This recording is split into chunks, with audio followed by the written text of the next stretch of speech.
In the cave. We're in the cave today. Close enough? We're good? All right. Want to thank everybody for watching as usual. And today is Thursday, I believe. Tomorrow's BEAU'D Friday, so don't forget, I didn't wear my shirt, but don't forget your superhero shirt, because remember, everybody out there is a superhero. So hopefully you'll wear your shirt. Again, BEAU'D Friday tomorrow. Today is, what's today? Today is St. Patrick's Day. And hopefully everybody's having a good day out there. What do we do here on BEAU'D Not Broken? Those people that are joining us, we're in Salt Lake County in Utah in the United States of America. For those that are around the world, for those here in Utah, you know where we are here in Salt Lake County. This is the BEAU'D Not Broken, the Daily Bend, where we have people helping people, telling their stories about parts of their journey in life, trying to help one another. This show is not about me. It's about all you BEAU'D people out, all the unbreakable people out there, all the bending people out there. And the concept of BEAU'D Not Broken is just that. We don't break, we bend. Just like a bow, the name, my name, but actually spelled B-O-W, the real bow that's bent back and forth and moves through life with hopefully the balance of faith and courage and endurance. That's why we're here. And that's why we talk to people each and every day.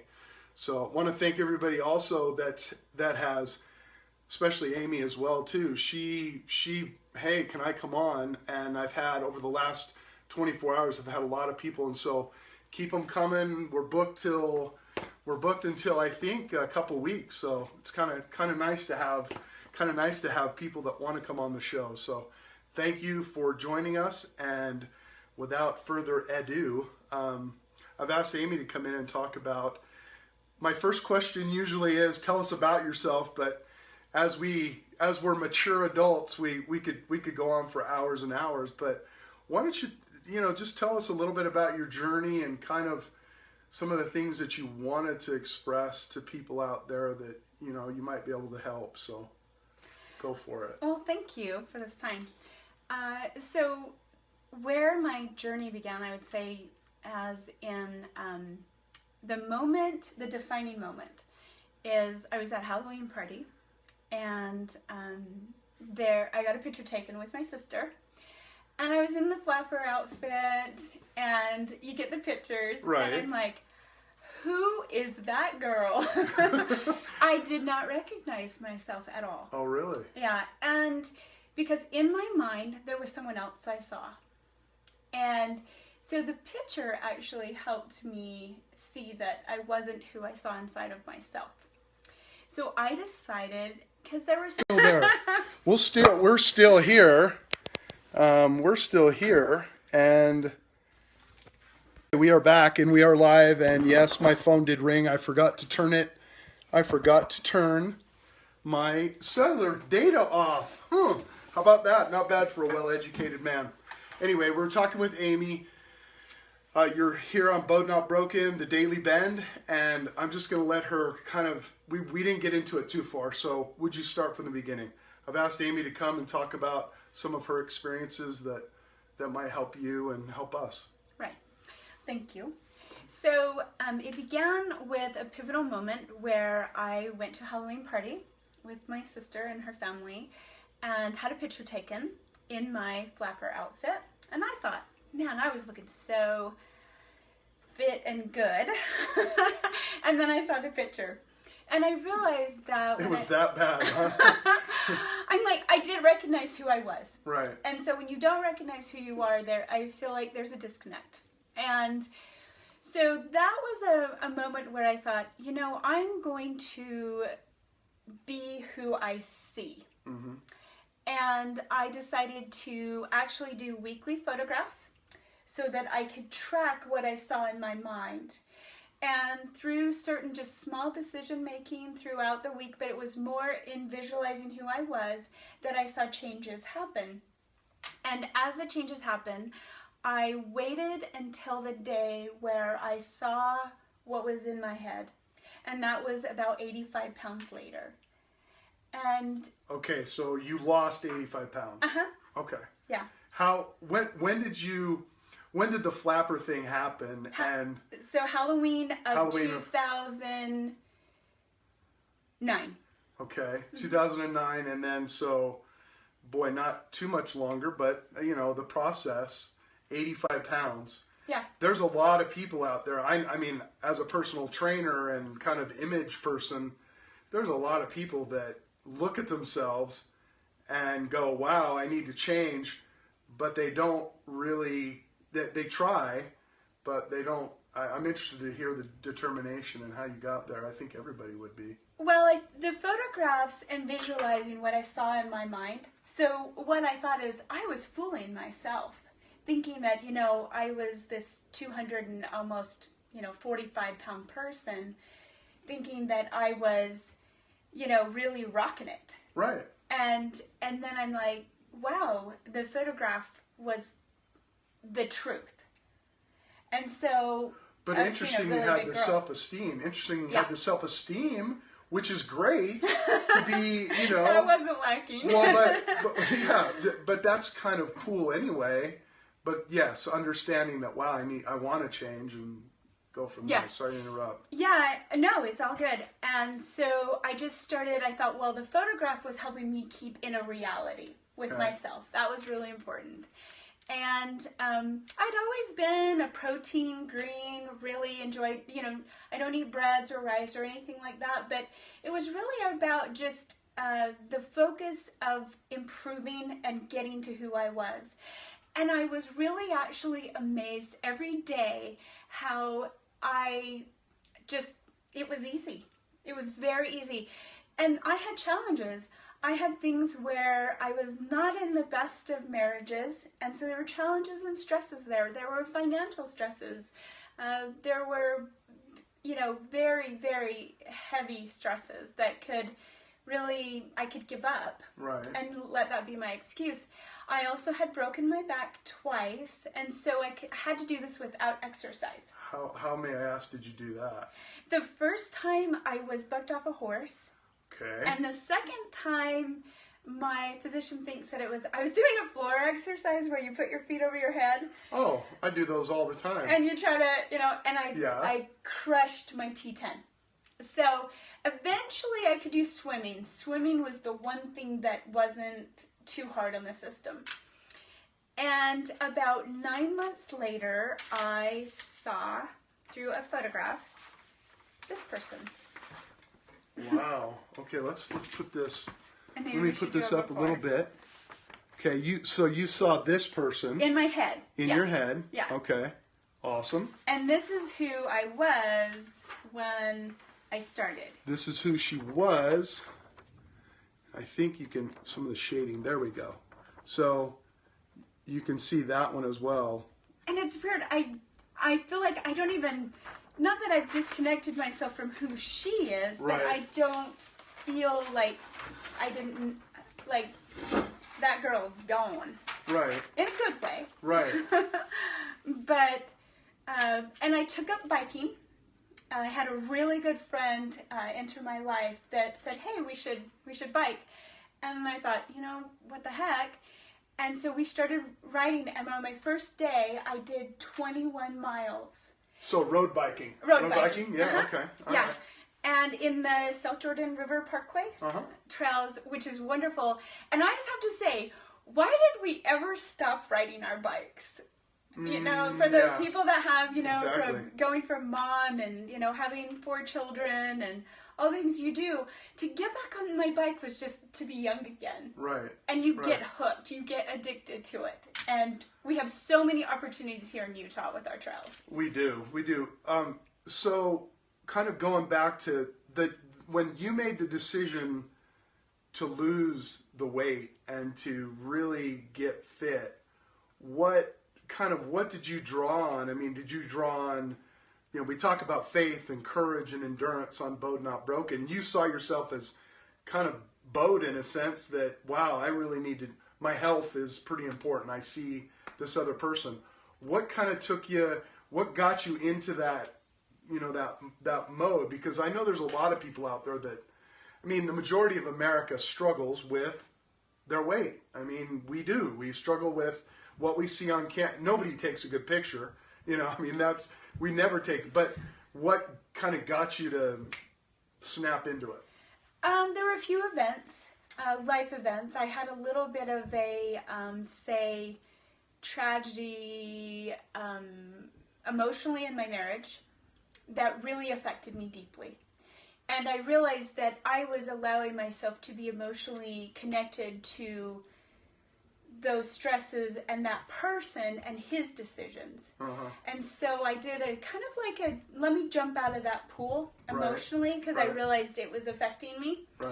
And that I saw a person I didn't recognize, and I'm a realist, and I believe I'm a realist, and so that was the thing that was defining to me, is like, I have to be real with myself and get to who I see inside of my mind. How did you get, because I mean, we are insecure by nature.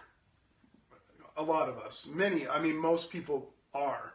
So how did you get, a lot of times it takes, tremendous amount of, just going, wow, I think I can do this, or I can, I guess my question is, what got you to, and I know you're probably getting to it, but you say, wow, to heck with that and him and how that image is, this is me. How did you do that? Because I think a lot of people struggle with just that question. How do you get, how do I not feel guilty about spending more time on myself, and for myself, those kinds of things. Self-talk is number one. And I believe in the fake it till you make it. And that doesn't mean in a bad way. You have to tell yourself that you're fit. Tell yourself that you're healthy. And you may not be, but your brain, when it hears those words, it starts to believe them. And the body follows. And so it's super important that you say good things. Yeah, definitely. We are rolling. She's such a great sport. Amy's a great sport. We'll have all those on tape, but you're back with BEAU'D Not Broken, and Amy was talking about self-talk. Well, on the subject of self-talk, most of us, unfortunately, are our worst critics. Where, we notice things, we pick things apart about ourselves. And that is the key in chucking that in the garbage and bringing in and replacing with, I know it's hard because you're like, we've all been taught, not to be an egomaniac, not to bring ego in. But actually, ego is key in our lives. It is survival. Now, overzealous ego is not good. But our ego is one thing that, we have to take into account, that we care about ourselves. We love ourselves. Just like when you're on the airplane and they say, put your mask on first before you care for your loved ones. That's how I see it, is I needed to put my mask on so I could take care of the rest. And so then it falls into place. And I just made decisions every day not to do something that I know either in some way had shown that it's hurt my body or taken away from my joy, and eliminate those things. And it is really a conscious decision with the mind. And that your self-talk, you are your cheerleader. Nobody's going to do that for you. You have to do it for you. You can't say lose weight and want to look like the rock star for anyone else but yourself. And I know that's cliche, but it's so true. Right. I find that people, when they really take that step, they have that courage to, you're doing it. I was going to ask you, who was your support system, or what was your support system? A lot of people will hire people like me to help motivate them and help them with that talk and that, let's go that way. But it sounds like you did it pretty much on your own. And, did you have anybody that you could rely on except for good old you then? It was me. That's pretty cool. Well, I'm the oldest of many, and I'm very independent. But I had a mother die very young in my life, and some other things happened. My life was not charmed. And I realized that probably even though hardship to benefit, I'm in this for I'm alone, and not in a bad way. But once we rely on others, we have to be careful about that dependency. And you know, it's okay for sometimes, because I talk to people too to get them encouraged. But one day you're responsible for taking that baton and running with it yourself and helping others too. So I believe there is an exchange. But for me, because there was an aloneness to it, and I saw it. For me, I had to do it for me. And so, but you know, I read, and there were things that were encouraging that others wrote, but I reached out to those things to help get what I needed. So during your initial, you know, weight loss and all of that, was food very important to you? Because, you know, we talk about how people, you know, want to lose weight, and they'll use a lot of these, you know, get skinny quick type of things. Did you, I guess it's a leading question, is you really have to change behavior, don't you? Yes, that is an absolute. Education is really important. There are books out there, Eat Right for Your Blood Type. Great book to realize what's really beneficial for you and what makes you feel better. Because there's not a fix all for everyone. Everyone has different things that they need to deal with, and mine was the lack of exercise or the ability to not do it. So food is like, you know, I think that in a past life I must have starved or something, because food is actually really important to me. Sure. But good, clean food, I've found, is my best friend. And introduce yourself to Kales. I am so glad she's on, because if some people know me, about 3 months ago, I did a video on, you know, quick fixes, you know, miracle pills, funny food combinations, you know, eat as much as you want portions, things like that. So I'm glad you're on, and continue. I just, it's just one of those things where, you know, people just don't.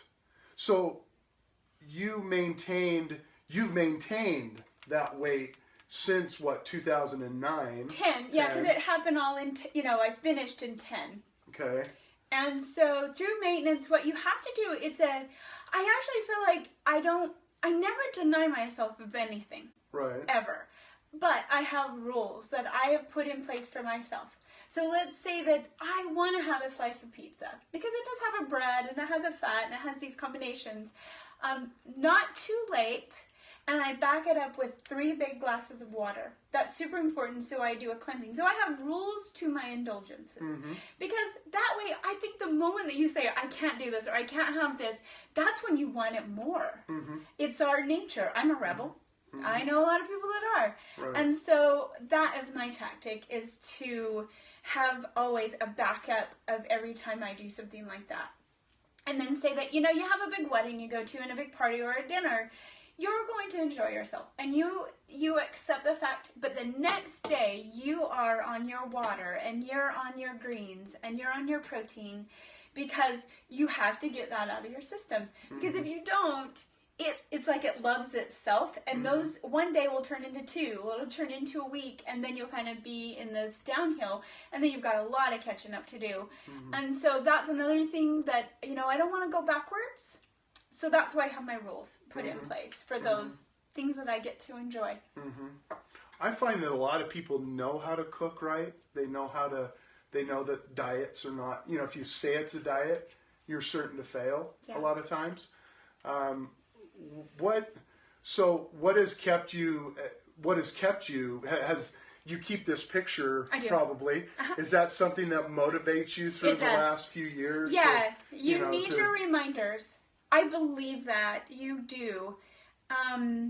And you know, I actually have a next level I want to go into, and that's becoming, say, more fit and stronger and higher endurance, and that I want to do a 100-mile ride this year on my road bike. Right.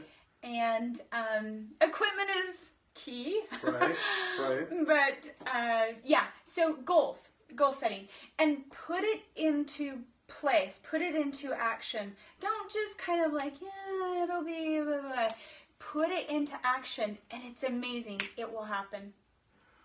Well, the important thing about this, let me identify, this is BEAU'D Not Broken, the Daily Band, and we have Amy here. And I think the significance of having Amy today is there's a lot of ways to look at yourself and the image that you might have of yourself. But I don't know too many people out there in the real world that aren't concerned about their weight and really having, and their overall fitness level. And a lot of people will, I'm hoping that people will watch this and see that there's a lot of different ways to motivate yourself. I don't know all the best ways, and it really depends on someone, and what their motivations are. I can only help them. I can't be there. What's interesting is I can't be with them at the refrigerator. I can't be with them in the car. I can't do those types of things. My next question is, who have you helped? It sounds like you might have helped some other people through this, or you've seen failures. What have been the failures of, what could have been your failure, or maybe a little bit of a failure on not losing that weight or not getting a little more fit?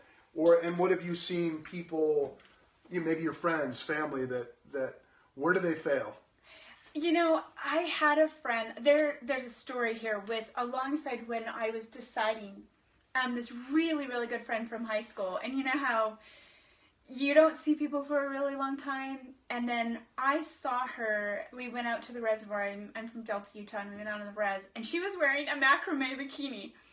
And in high school, this girl... I have a Speedo like that. And she was not that kind of girl in high school. Uh-huh. And I saw what she had done, and it was so inspiring. Of course, I kept it to myself because it was a good thing for me. Mm-hmm. So I see her, and I'm like, not that I need to be in the macrame bikini, but it encouraged me to see the possibilities. Right. And so then about a year went by, and I called her on the telephone because I was thinking about her. And I said, I wanted to tell you when I saw you in your macrame bikini at the reservoir, I wanted to change. I saw something. I saw you in high school, and then I saw you then, and I thought, these things are possible. Well, at that moment, she was at a low time. Mm. She had gained about 45 pounds. She had turned to alcohol. Mm-hmm. She had had some things in her marriage go kind of bad. Mm-hmm.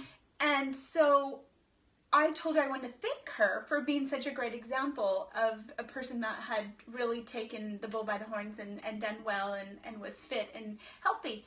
So at that moment, I was able to return the favor because I showed her what I had done.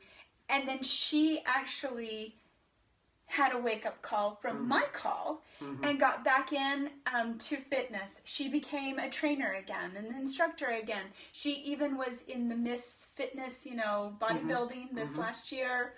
Got pictures. And so she was able to kind of do a... Kind of reestablish or reinforce or just re-enter the world. Just by me telling her what she did for me. Wow. And so that was... I also believe in acting on that, in helping others around you. That's why I wanted to be here today and share that it's possible. And, the elephant can't be eaten in one bite.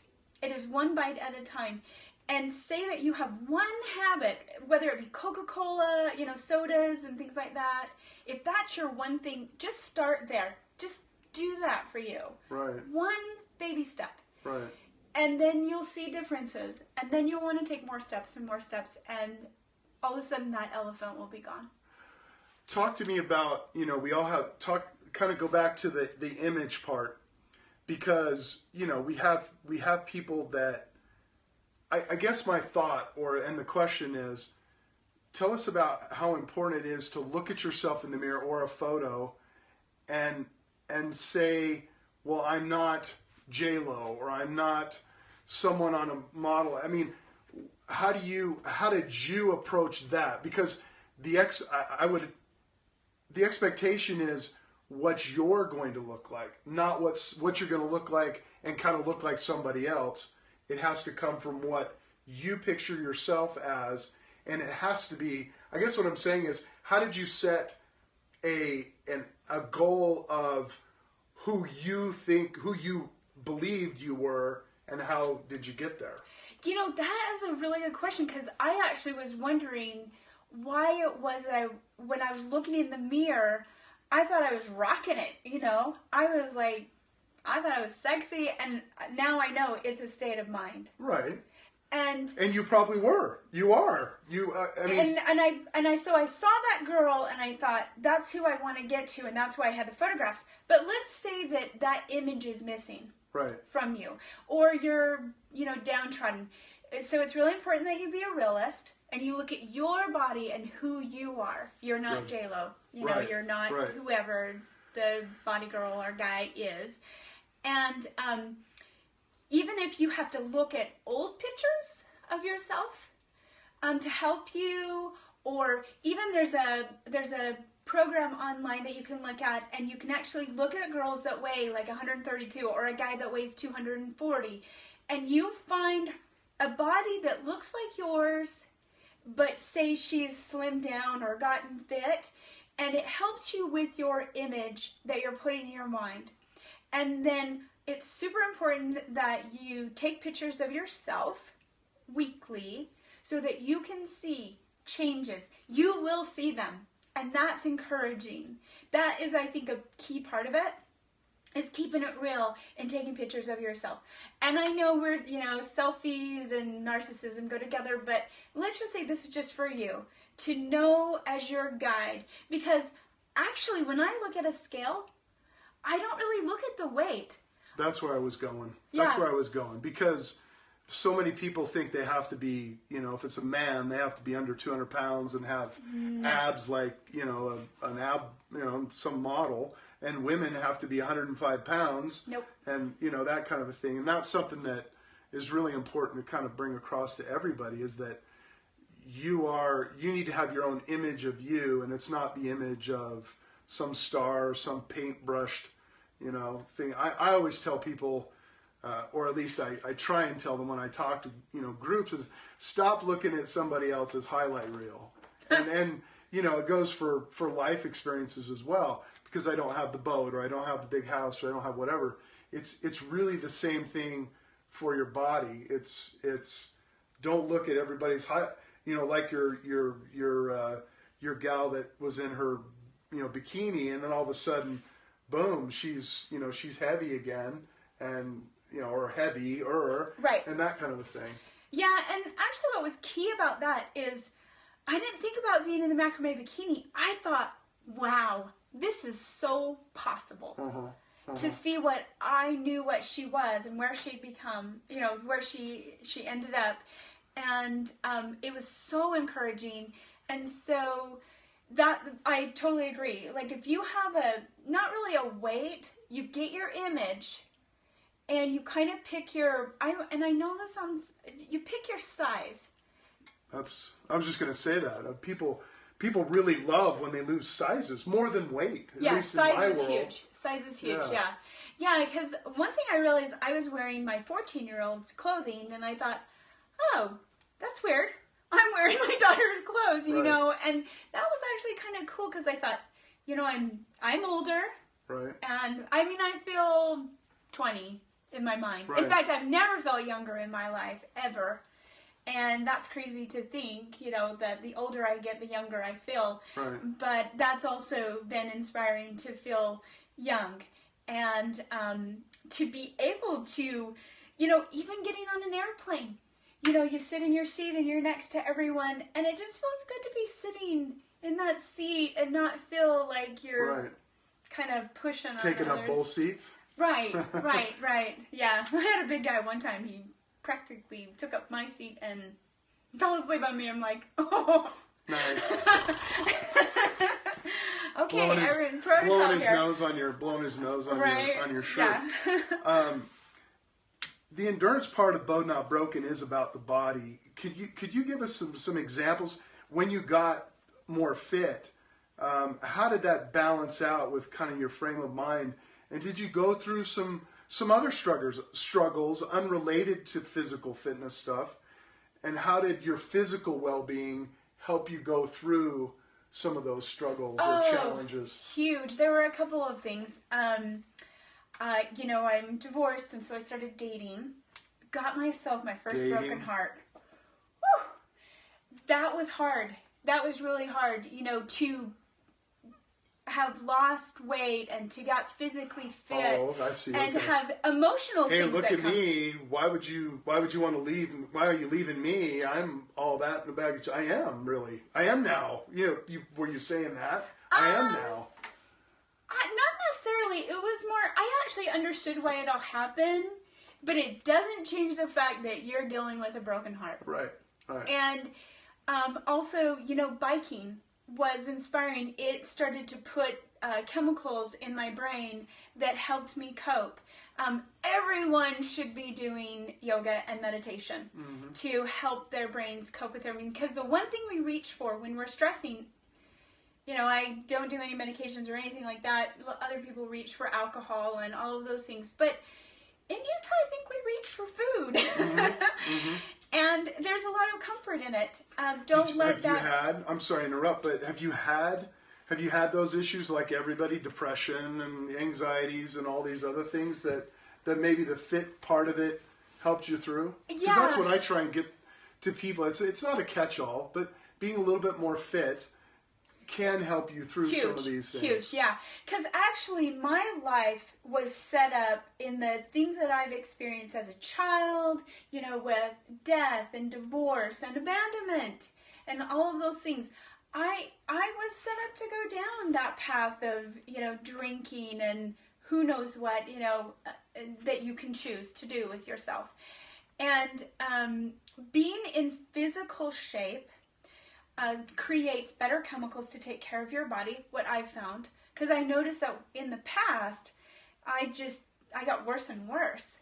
But I noticed that it didn't make things, let's say, it was still there. The reality of the pain was still there, but I felt stronger by body, and mind, which helped me get through. I would say things that I endured quicker. It didn't go this long, drawn-out process. And then getting yourself on a bike and having that outlet to get that energy off your system with anxieties. I've had things where, you know, I had postpartum psychosis after a baby. I got the syndrome that you get as a soldier, the post-traumatic PTSD. Yeah, and I had to do that through self-talk to get through self-talk with that. So all these things, I would say the key ingredient in all these things is when you're speaking to yourself, make it good. Make it good, because most of us are not.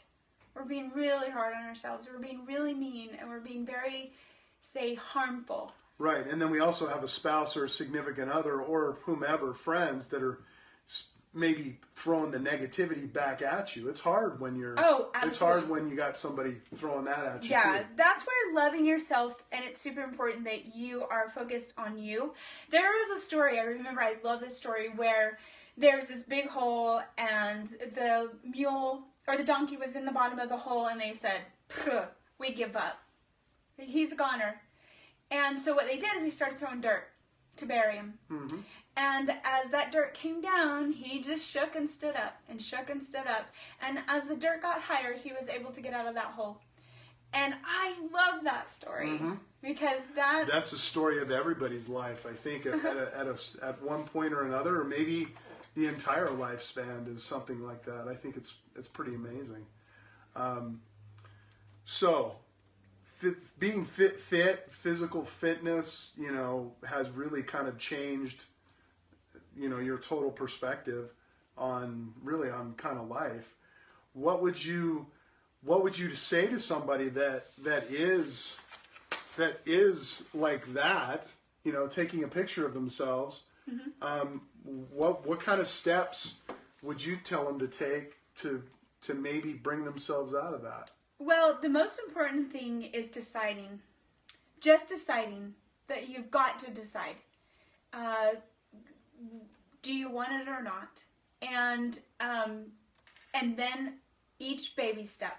Don't do the whole, because if you think about losing 85 pounds or getting to a size 3 or a 5 or whatever you want, you'll go crazy. You'll give up. You just won't do it. It is a minute by minute. And then it turns into 5 minutes. And then it turns into an hour.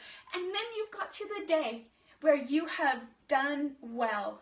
And then you go to sleep at night, get a good night's rest, and start again with that first minute.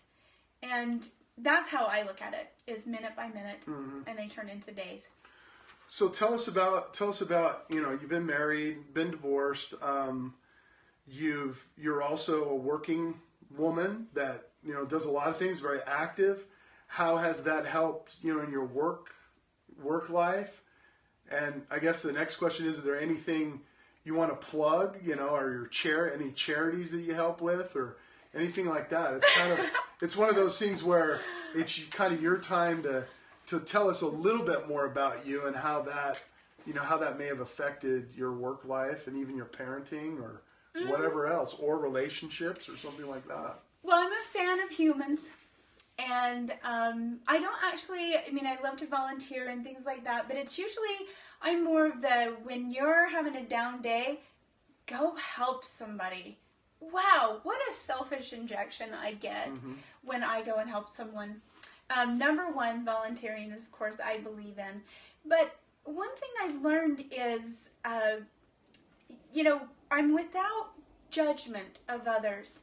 And we do not know what other people, their shoes that they're walking in. We have no clue, no idea. They can look dressed and perfect and hair done, but you don't know what's going inside.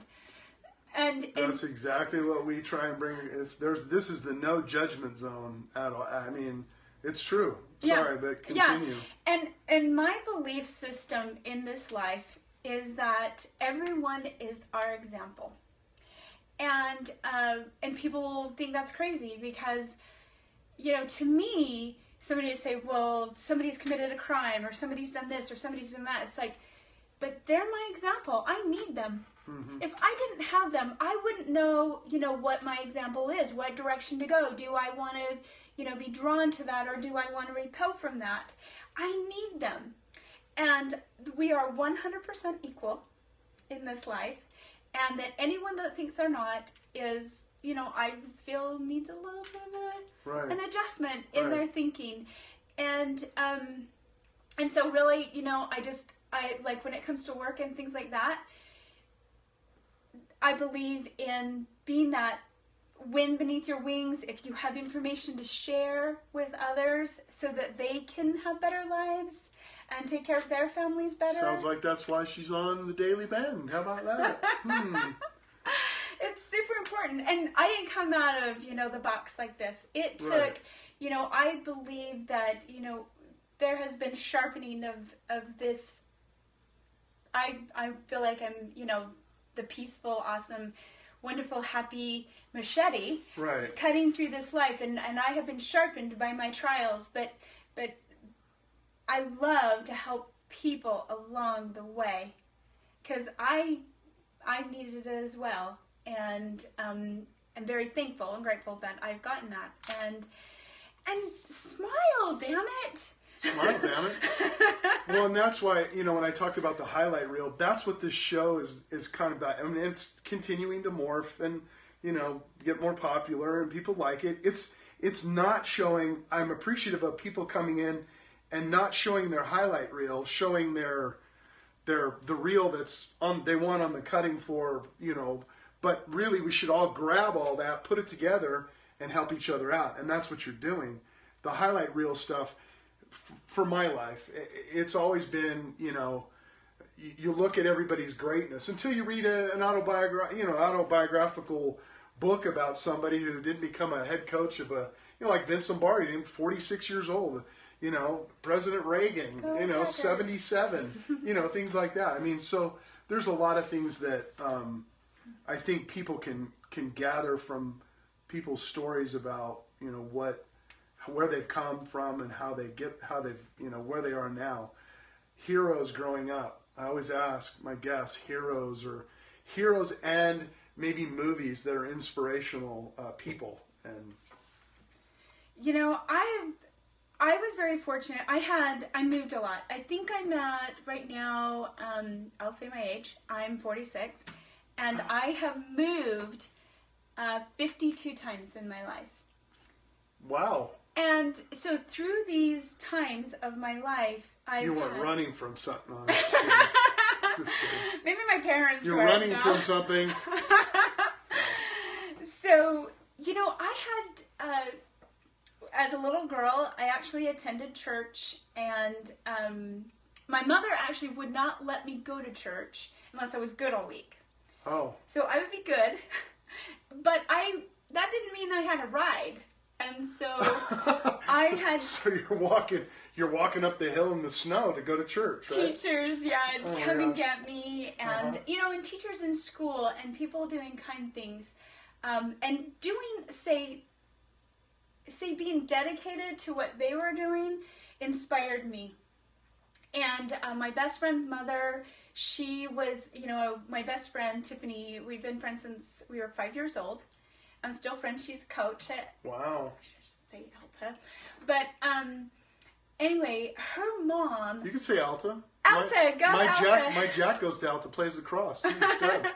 Well, Tiffany's coach there for the softball team, and her mother was always there when I would do something. She would acknowledge it, and it felt so good to have a person say, wow, you really rocked that, you know, and notice you. Mm-hmm. And so I would say that's another thing. Don't just think things, say things. Mm-hmm. When you see somebody doing something, Mm-hmm. and you know what? Talk to strangers. It's okay. Yeah, I'm not sure. Yeah. I've met so many wonderful people talking to strangers at airports. You know, I travel actually quite a bit. I could never see that in her. No, you're not very outgoing at all. I couldn't see that one coming. Yeah, my algebra teacher used to say, Miss Black, you could carry on a conversation with a doorknob. And that's okay. I'll take that. So tell us about your visualization, some things in your life real quick about, you know, wanting something and going after it. And because I think that has everything to do with your story about your weight and fitness. Just tell us maybe one or two little stories about wanting something and keeping that positive, you know, really keeping the faith in yourself and having that courage to, I really see you as a courageous person, just kind of throwing it out there all the time, you know? Well, I read the book, The Secret. Uh-huh. I encourage everyone to do it. It is a good book. It is is a very good book. But it's actually always been there. It's just a matter of you knowing. Right. And then, of course, putting it into force. And what I found about The Secret is, once you read that, you are so aware of your thoughts at that moment and how good thoughts create good things. And so I thought, you know, what do you have to lose by believing something that is so far-fetched? What do you got to lose, right? What's it going to cost you? Mm-hmm. So I had this thought and envision of, at the time I was recently divorced. I was living in a basement apartment with my little girl. And I thought, man, I'm going to be here a really long time. Because, you know, there wasn't no, you know, big, huge spousal support check coming in. It was Right. all me. Right. And I thought, you know, I would love to live in Park City, Utah. Because I love the people. They're from all over the world and all over the United States. And, of course, I love the Food's good, potpourri. the air's fresh. Yeah. And, oh, yeah, the pine trees. And so I thought, you know, I'm going to visualize living in Park City. And that was in September of 2012. And by December of 2013, September of 2013. And so by December of 2013, I was signing on a condo in Park City. Wow.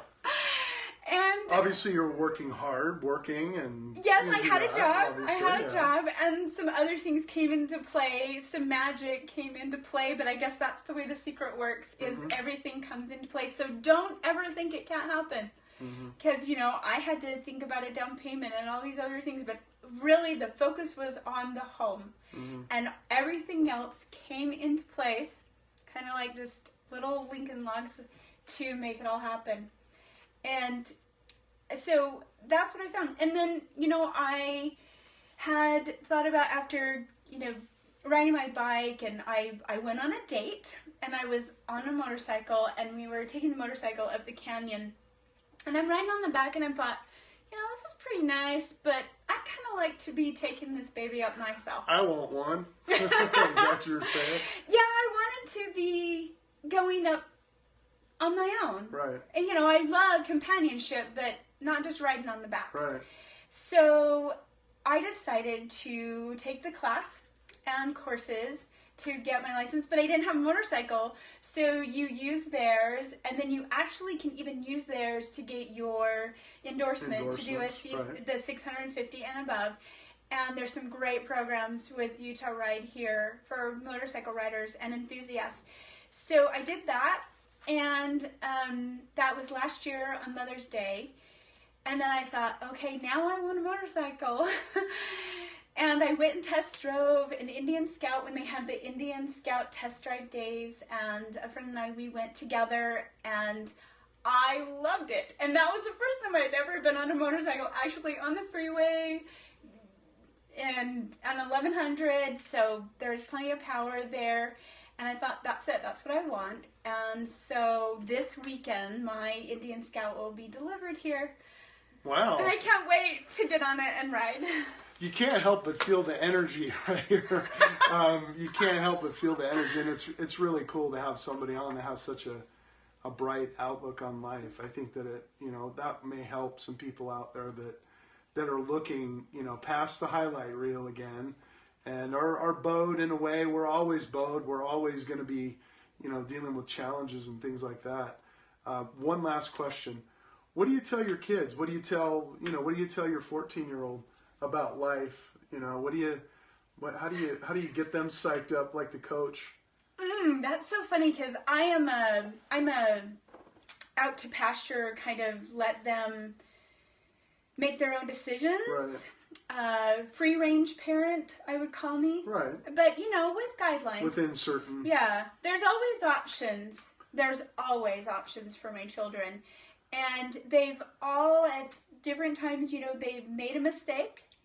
And what I also believe is being very, self-accountable for those mistakes. Right. And whatever punishments come, they get them. I'm not the parent that hires the attorney, is going to try to get them out of it, because that to me is sending them on the fast lane to jail. Right. And so I would say that I'm very, I like to keep them in a reality. I'm more of a, when they start to whine about something, I don't go along with the whining. It's like, well, only you can do something about that. And so I like to actually, maybe I'm not the best coach mom. I'm more of a, well, you can change it. And here's some suggestions. Or also perspective of, if something happens at school with someone, well, I'll ask questions like, what's their life like? And what kind of things are they doing? Because, I think that my kids, I want to be careful about when they get too judgmental about things and they're jumping to conclusions about stuff, and helping them walk in that other person's shoes. So, and of course, you always got to give attaboys, but there's always going to be winners and losers. And if you lose, just do better. You lose, you learn. Yeah. You lose, you get knocked down, you get up again. Yeah, definitely a realist and free range, and I like them making their own decisions within, certain guidelines. Right. Well, it's been a pleasure having you on. Time has flown. I'm not sure where we are, but time has flown. Sorry about the breakup in action, but it'll be on the website as a full show, so there won't be any problem. You're one of those people that I'll want to have on again in a couple months. You know, you're very motivational. You're very. I think a lot of people will identify with you. Not that they don't with other people, but such a.